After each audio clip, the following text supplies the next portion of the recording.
Assalamualaikum warahmatullahi wabarakatuh. Alhamdulillahirabbil alamin.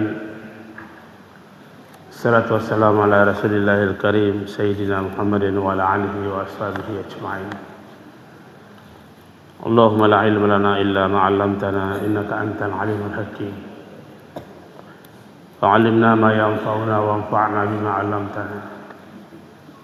اللهم اجعلنا ممن يستمعون القول فيتبعون احسنه ولا تجعلنا ممن اعرض عن ذكر فان له معيشه ضنكا وادخلنا في عبادك الصالحين برحمتك يا ارحم الراحمين. Jamaah subuh yang dirahmati oleh Allah Subhanahu wa taala. Alhamdulillah kita masih berada di dalam bulan suci Ramadan, bulan yang super mulia, keberkahan berlipat ganda,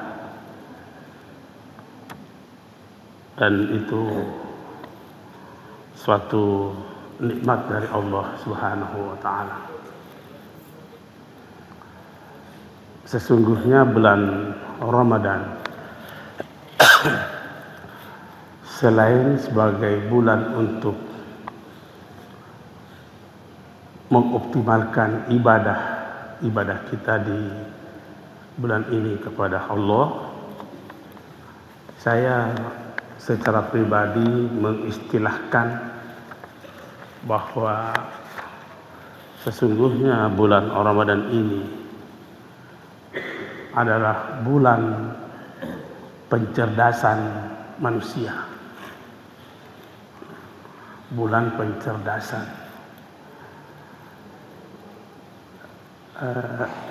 Karena rasa-rasanya kita manusia ini lebih banyak porsi kita berikan kepada fisik kita beraktivitas dibanding rohani kita. Mari kita mengevaluasi diri kita. Rasa-rasanya begitu bahwa aktivitas fisik lebih tinggi porsinya kita berikan dibanding dengan aktivitas rohani. Dan itulah yang membuat manusia ini sering banyak melakukan kesalahan. Porsinya kurang. Seharusnya terbalik. Kenapa kita harus mengatakan seharusnya terbalik? Yakni porsi aktivitas rohani harus lebih tinggi dibanding aktivitas fisik. Karena aktivitas fisik itu ada pembatasannya. Ada pembatasannya.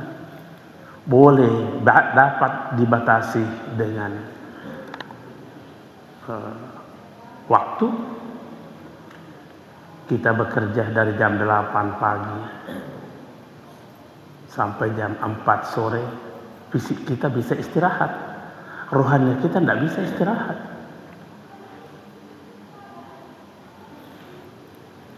Kita sakit, fisik kita itu kita istirahatkan, rohani kita tidak bisa istirahat. Makanya kita katakan bahwa porsi aktivitas rohani harus lebih tinggi dibanding aktivitas fisik. Aktivitas rohani tidak ada pembatasannya. Fisik kalau hujan kita tidak pergi kerja, istirahat. Rohani tidak ada kata yang istirahat begitu. Mau sakit, mau setengah sakit, mau hampir sakit, mau pernah sakit, tidak ada boleh berhenti. Nah, kita manusia ini terbalik. Seandainya ada yang pernah melakukan penelitian, kira-kira begitu hasilnya, Pak. Bahwa manusia ini terlalu tinggi porsi aktivitas fisiknya dibanding aktivitas rohanianya. Oh, makanya manusia ini gampang salah. lemah aktivitas rohanianya, tidak mendapatkan penguatan. Saya tadi mengatakan bahwa bulan Ramadan ini adalah bulan pencerdasan sosok pribadi muslim. Ada indikatornya. Kebaikan kita, amal-amal kebaikan kita di bulan suci Ramadan ini meningkat drastis dibanding bulan-bulan yang lain. Apa yang menyebabkan itu? Karena terjadi proses pencerdasan diri manusia. Kesalahan juga kayaknya menurun. Kenapa bisa menurun? Ada proses pencerdasan yang terjadi pada diri kita. Cuma masalahnya ini, kecerdasan kita di bulan Ramadan ini hanya seumur bulan Ramadan pula. Tidak berlanjut kecerdasan itu. Kita sering melakukan begini, dan ini tidak salah. Cuma hanya satu bahan kajian kita. Kita terkadang tiba-tiba melakukan astagfirullahaladzim. Biasa kita begitu. Atau biasa juga kita melihat saudara-saudara kita berucap begitu. Kenapa bisa mengucap begitu? Karena waktu melakukan kesalahan, dia pada proses tidak sadar. Pada posisi keadaan tidak sadar. Kenapa langsung mengatakan astagfirullah? Karena tiba-tiba datang kecerdasannya. Terlambat datang kecerdasannya. Masih mending kan ada dia yang datang. Yang tadi waktunya melakukan kesalahan, kemana kecerdasannya pergi? Kita tidak tahu kemana. Manusia ini butuh pencerdasan rohaninya. Butuh. Saya sering mengatakan bahwa sesungguhnya itu menjadi rukun kehidupan. Rukun kehidupan.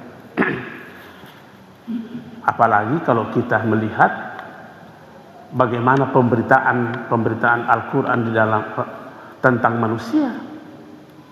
Kalau kita lebih banyak mengkaji pemberitaan Allah tentang siapa itu manusia,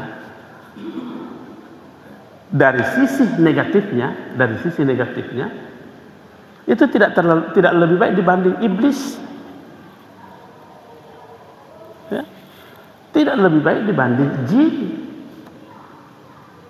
Itu dari sisi negatifnya pemberitaan Al-Quran. Nah, saya sudah pernah terangkan di tempat ini, kita mengadakan pengkajian. Allah berfirman, "Qul a'udzu birabbin nas, malikin nas, ilahin nas." Ya. Allah menyeru kepada kita memohon perlindungan kepada Allah dari kejahatan jin dan manusia. Jelas itu, jin dan manusia.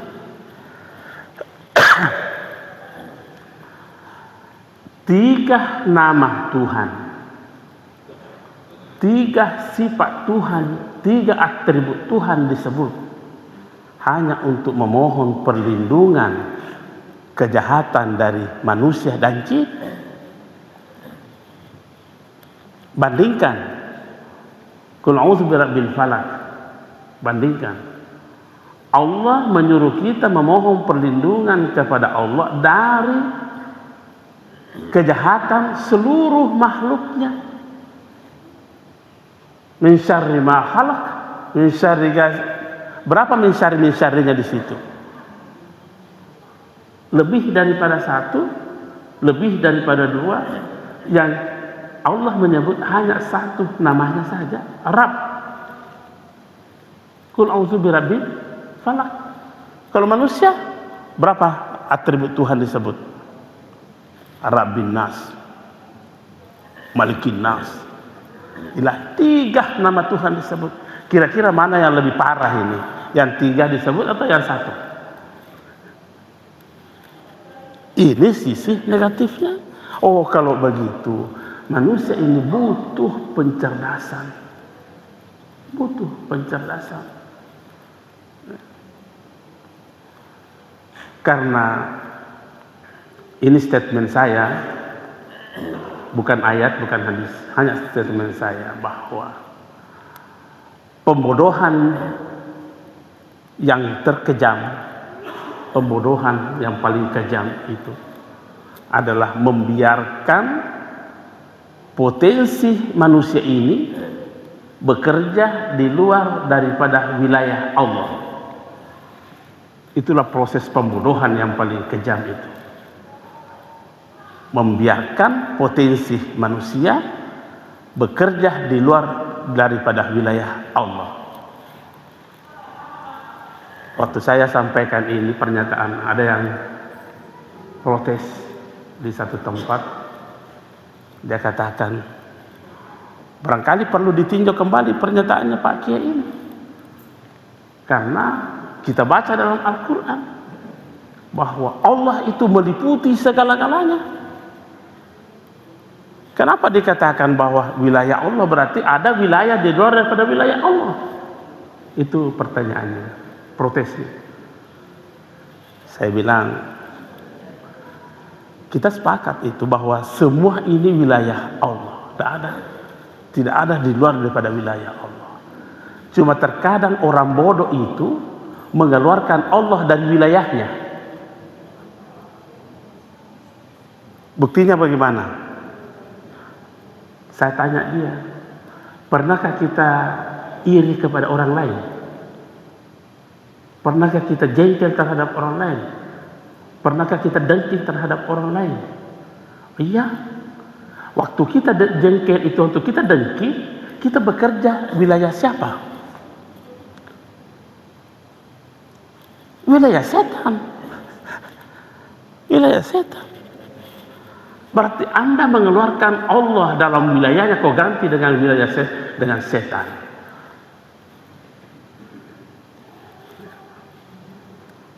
Pernahkah kita mengatakan bahwa ria, ada namanya ria kan? Elok yasin. Orang ria itu sesungguhnya bekerja di wilayah siapa? Di wilayah Allah atau di wilayah manusia? Pasti bekerjanya di wilayah manusia, karena lo yasak kepada narupa tahu. Anda lah yang mengeluarkan Allah dari wilayahnya. Makanya saya mengatakan bahwa pembodohan yang sesungguhnya yang terkejam adalah membiarkan potensi kita ini bekerja di luar daripada wilayah Allah. Nah, kita punya potensi dari fisik dan non fisik, akal. Pernahkah kita membiarkan akal kita bekerja di luar daripada wilayah Allah? Itulah proses pembodohan. Bagaimana akal bekerja di luar daripada wilayah Allah? Kalau suka mengakal-akali orang,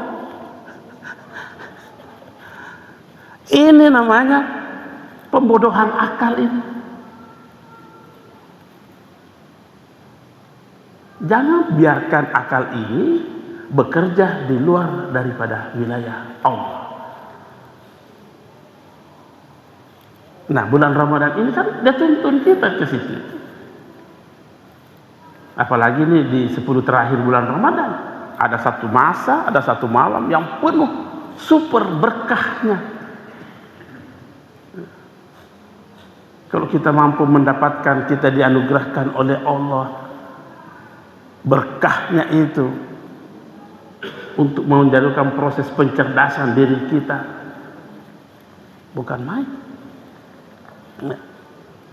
Jadi akal bisa saja kita melakukan pembodohan terhadap akal kita kalau kita membiarkan akal ini bekerja di luar daripada wilayah Allah. Buktinya mengakal-akali orang. Ya, biasa kapan kita dengar itu? Nah, kalau ini sikit ya. Orang yang begini ini bekerja di wilayah Allah atau bekerja di wilayah siapa?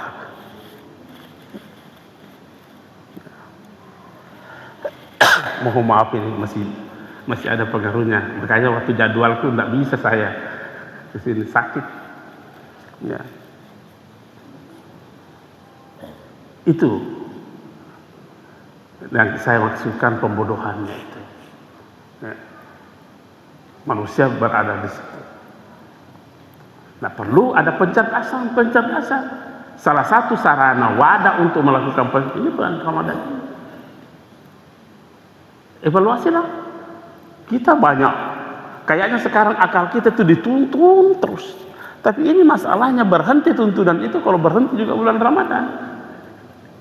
Kembali lagi kepada nol.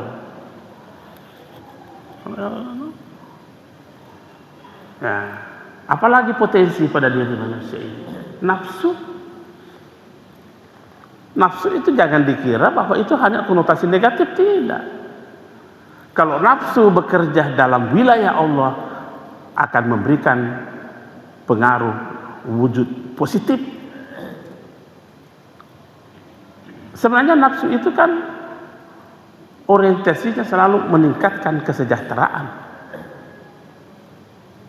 Nafsu itu orientasinya selalu memacu, meningkatkan kesejahteraan, meningkatkan karir. Jadi di BPD pembangunan Sulselbar itu saya bercanda karena beliau itu direkturnya menerangkan kesuksesan keberhasilannya BAM BPD. Jadi tiba giliran saya ceramah, kenapa bisa majuin BPD? Karena beliau ini memiliki nafsu yang tinggi. Tapi nafsunya itu tidak dibiarkan, tidak dilepaskan bekerja di luar daripada wilayah Allah.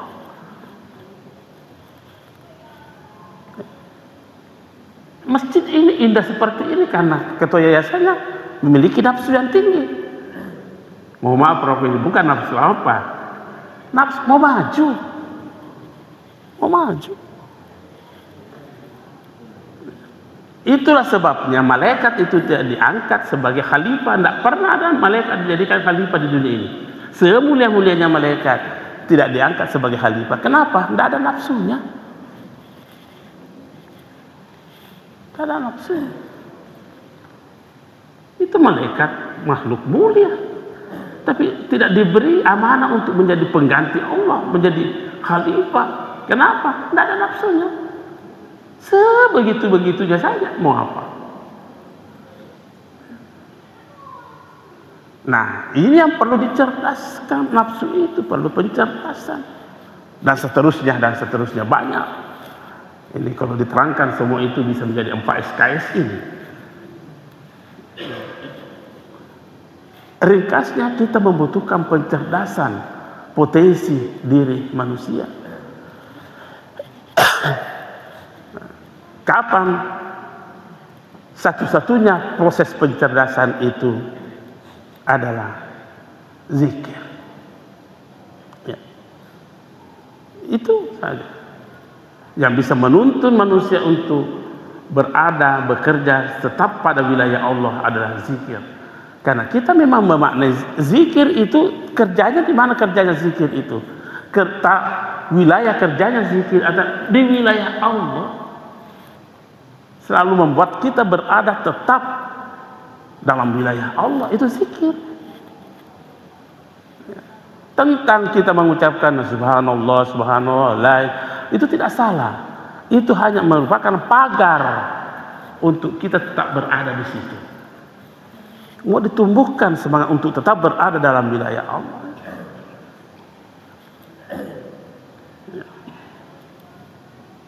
Zikir itu adalah sungguh sangat dahsyat. Super dahsyat itu zikir itu. Siapa yang bilang? Allah.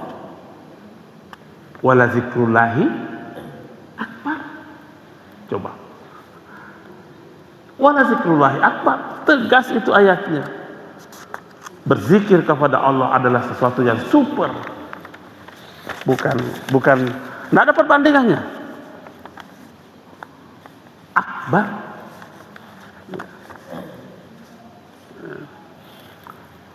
Itulah sehingga kita mau mengatakan bahwa Itulah tadi kita mengatakan bahwa kerja-kerja rohania kita, aktivitas rohania kita tidak ada pembatasannya. Jangan dibatasi dengan waktu, jangan dibatasi dengan keadaan, jangan dibatasi dengan apapun. Tidak boleh kata berhenti.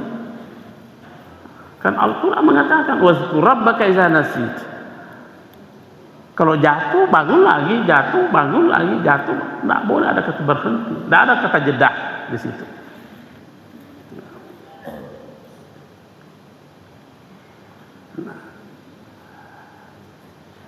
Potensi yang ada pada diri manusia yang paling labil, potensi yang ada pada diri manusia yang paling labil, hati. Hati itu sedikit-sedikit senang, sedikit-sedikit sedih, sedikit-sedikit munafik, sedikit-sedikit yakin, labil sekali. Satu-satunya yang bisa membuat hati ini tenang, Al-Quran mengatakan ala bizikrillahi tatmainnul qulub. Yang bisa membuat tenang hati yang labil itu adalah zikir. Nah, kembali tadi kita mau memaknai zikir dalam pengertian sederhananya adalah mentransformasi, membentuk kesadaran kita tetap berada dalam wilayah Allah. Selabil-labilnya pikiran kita, setiba-tiba ragu, itu pikiran begitu. Tiba-tiba curiga, macam-macam. Yang bisa menenangkan itu cuma satu, ala bizikrillah. Super memang ini zikir ini. Nah, inilah yang perlu kita, inilah yang di samping memang bulan ini adalah bulan beribadah kepada Allah, kita berupaya menjadikan proses pencerdasan potensi-potensi kita, supaya kita tidak banyak salah. Ya. Zikir itu, kalau itu tadi Al-Quran memberi pensifatan terhadap zikir. Tapi kalau Rasulullah memberi pensifatan terhadap zikir, dia mengatakan itulah sejatinya hidup. Ya. Nabi berkata begitu. Zikir itulah sejatinya hidup. Beliau Rasulullah sallallahu alaihi wasallam bersabda, "Masalul ladzi yazkuru rabbahu wal ladzi la yazkur masalul hayy wal mayyit." Perumpamaan orang yang berzikir kepada Allah dengan orang yang tidak berzikir sama perumpamaannya antara orang hidup dan orang mati. Jadi kalau begitu, zikir ini menurut Rasulullah adalah sejatinya hidup ini.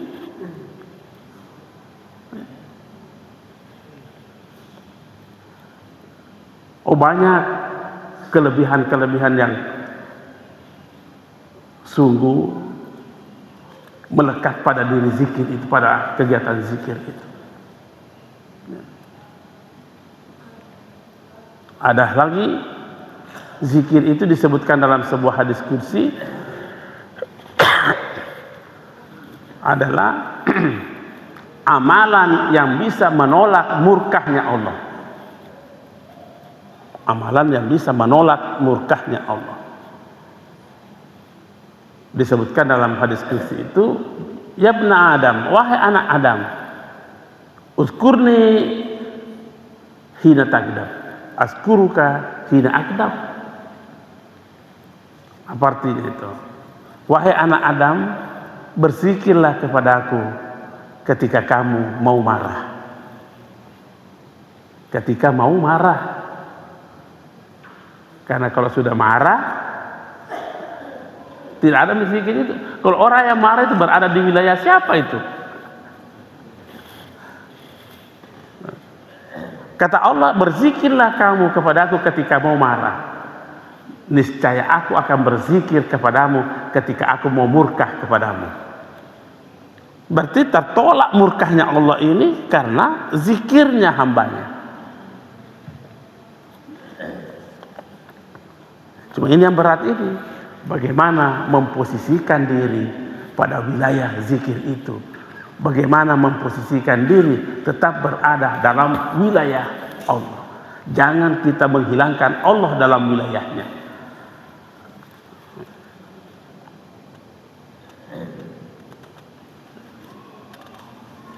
Adakah orang yang bisa seperti ini? Oh banyak, Pak. Banyak. Itu pun yang tercatat saja di dalam kitab, kita tidak bisa menghitung seberapa banyaknya. Bagaimana dengan yang tidak tercatat dalam kitab Al-Quran, dalam hadis, dalam kisah-kisah ini?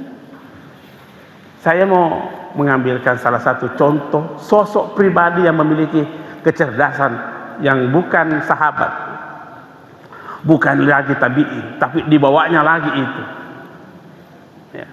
Kalau sahabat ya kita berkata ya memang sahabat, tabi'in, ya ini dibawanya lagi tabi'in.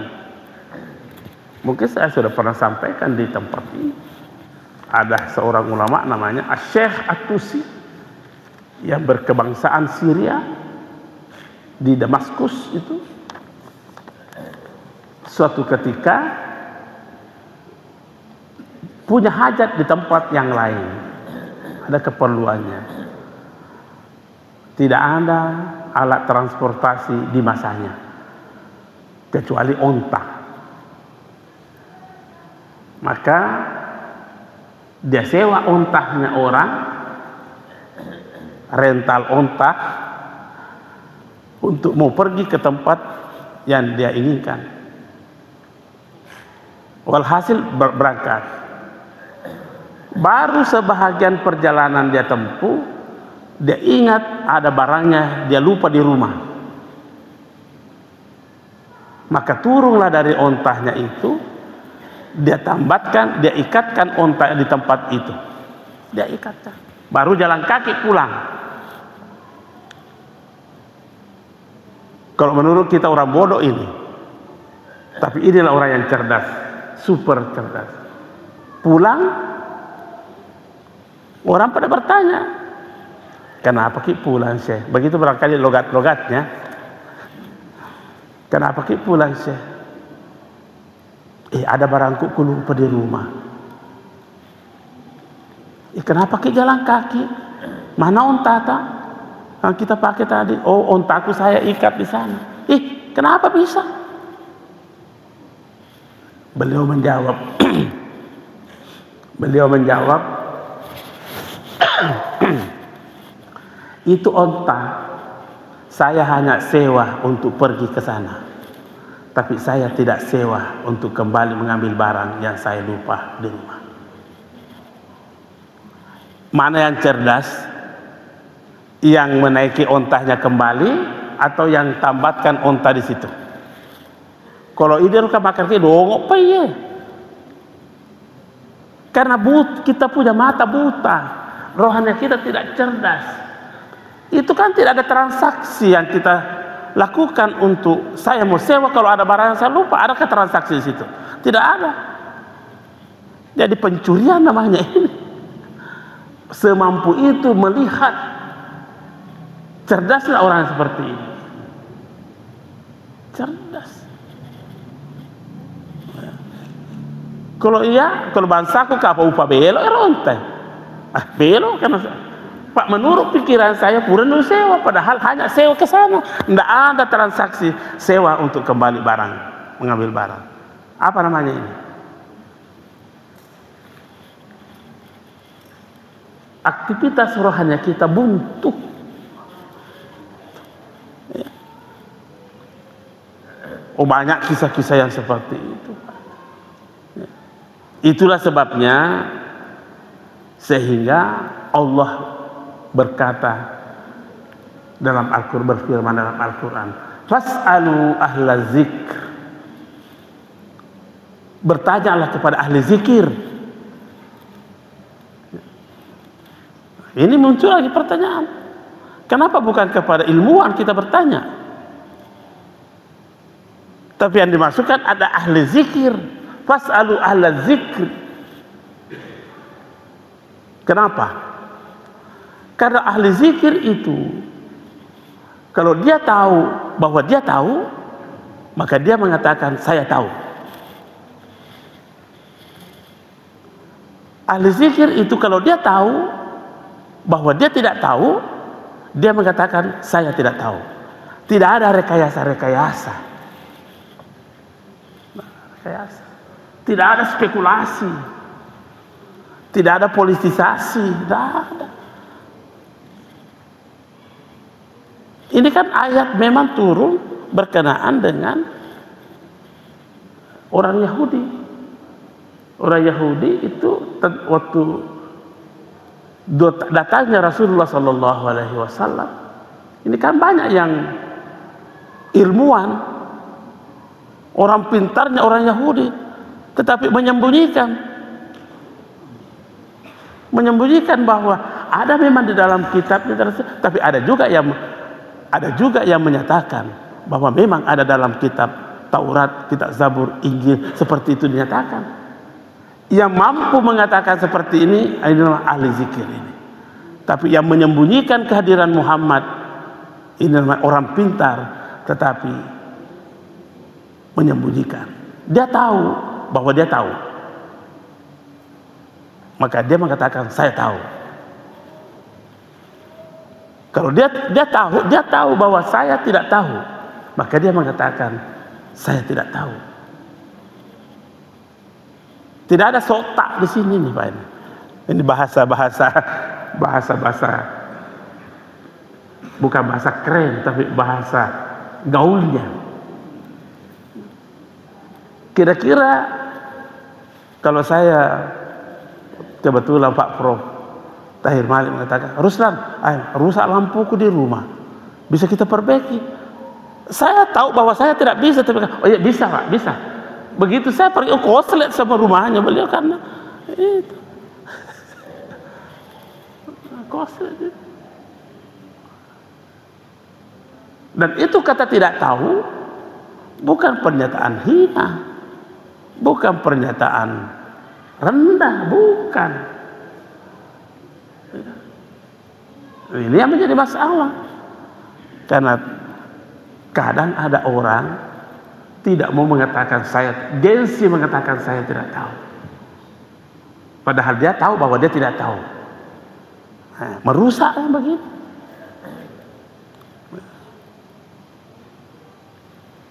Yang seharusnya dia bukan porsinya dia di situ, masih juga kegiling-giling matarut tamak lo semacam saja.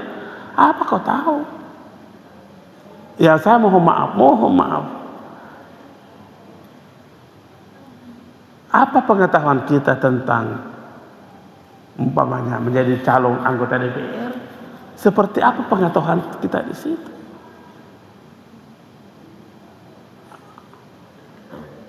Karena ini persyaratannya jadi anggota DPR, yang penting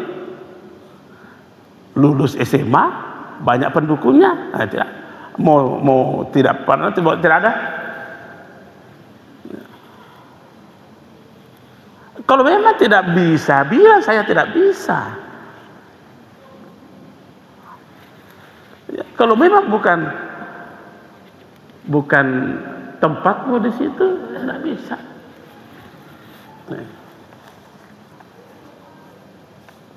Saya ini mohon maaf ini.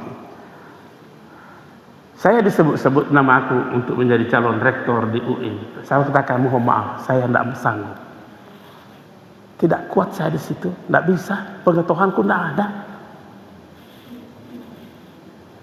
Harus mampu menolak. Orang kalau tidak mampu, tapi karena orang terkadang sekarang melihat menjanjikan, mau tahu mau tidak tahu tidak ada urusan dengan Belanda, masuk saja, rusaklah keadaan.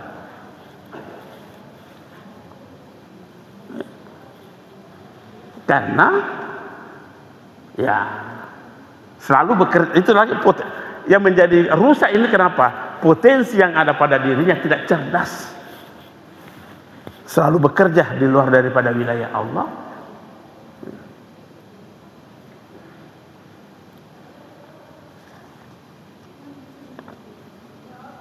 Harus mampu begitu. Itulah sehingga Allah mewanti-wanti kita, fas'alu ahla zikr. Kan tentu bagus kalau ilmuwan ahli zikir. Itu yang bagus, ilmuwan ahli zikir. Ya. Jangan ilmuwan tok saja, tidak ada ahli zikir, tidak ada potensi zikir yang apa dan nakal lagi, Pak.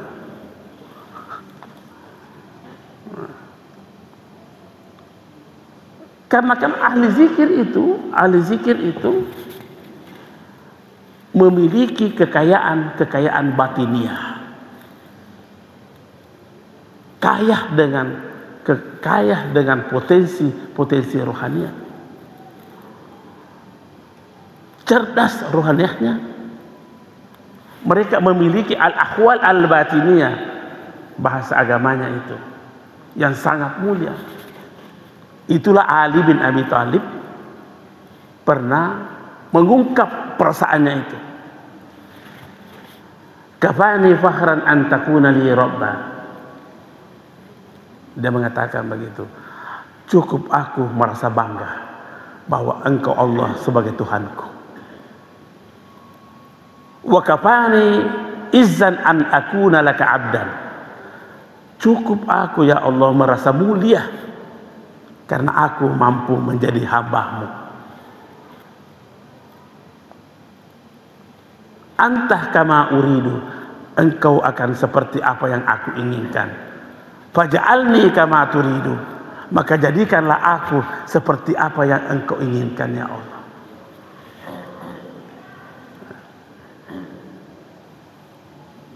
Nah, ungkapan-ungkapan seperti itu yang mencuat dari rohani Rasul Ali bin Abi Thalib. Itulah tadi saya katakan bahwa sesungguhnya bulan Ramadan ini selain bulan ibadah, maka kita berupaya menjadikannya bulan pencerdasan rohani. Mari kita paradigma berpikir kita evaluasi. Apakah lebih banyak porsinya amalan fisik yang kita lakukan dibanding amalan rohaniah? Kalau saya punya pemikiran, seharusnya amalan rohaniah lebih tinggi porsinya dibanding amalan fisik. Mudah-mudahan di hari-hari yang mulianya bulan Ramadan ini Allah meneteskan sedikit anugerahnya, rahmatnya, berkahnya kepada kita. Makanya optimalkan terus ibadah kita. Saya kira inilah yang sempat saya sampaikan pada kesempatan ini. Lebih dan kurangnya mohon dimaafkan. Allahumma fi ila aqwamit thariq. Assalamualaikum warahmatullahi wabarakatuh. Ini suara sudah mulai tidak bisa keluar.